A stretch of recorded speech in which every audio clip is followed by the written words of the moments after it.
happy. You might have to draw on yourself a little bit.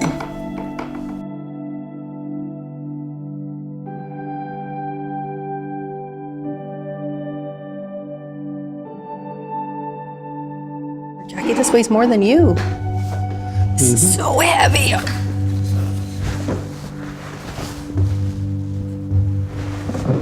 It's like really heavy. It's heavy. It's very heavy. It's heavy.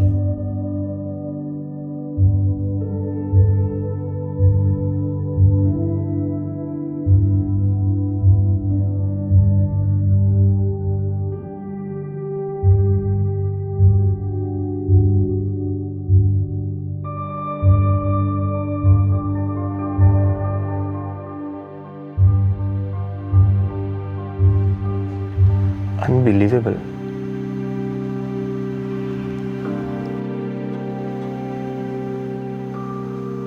I had a window of opportunity to go to a retraining program for the trades, and it was probably the most important year I ever had in my life. Even when I'm with my kids, I'm thinking about my studies, I'm thinking about my job, I'm thinking about my financial side as well, that how I'm gonna manage all this.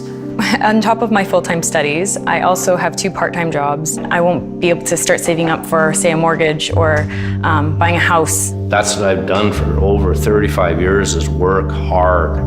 Why? What do you work hard for? You have kids. You work hard to make sure that they have maybe what you didn't have. So Jackie, what are you going to be when you grow up? A safety guard. A mommy and a teacher. I want to be a researcher. Researcher.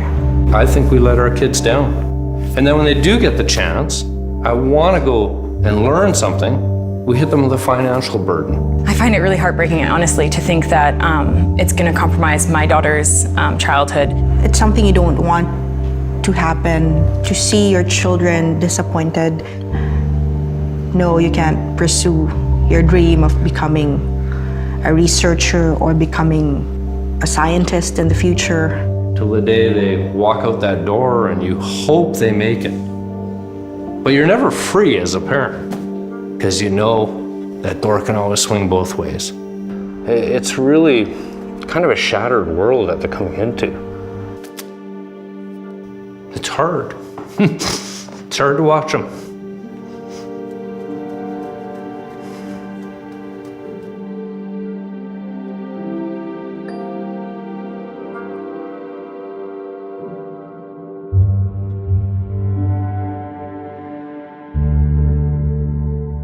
Since 2001, the BC government has consistently underfunded post-secondary programs and compromised the quality of advanced education in our province. After adjusting for inflation, public funding per student at institutes, colleges, and universities in BC has fallen by 20%. This burden has been passed on to students and their families through increased user fees and record levels of debt. Now, our government is meeting behind closed doors and continuing to tamper with the system. Their latest plan would limit opportunities for students, cut access to skills upgrading, and undermine the integrity of programs offered. Instead of making education a priority in this province, our government is handing out corporate tax cuts, raising executive bonuses, and increasing fees, while telling us that they're broke. But guess what?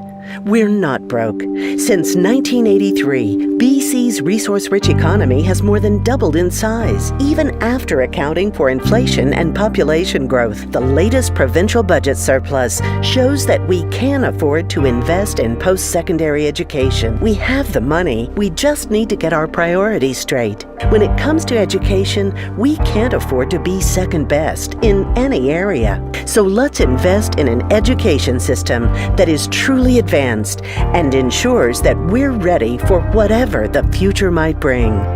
We just can't stay quiet. I think we really need to bring the power back to the people. I will actively participate as a volunteer to save the future of my kids. This is my kids' mouths that we are talking about. So if it takes for mom to speak up about it, for mom to write people in government about it, for mom to talk to friends, then I will.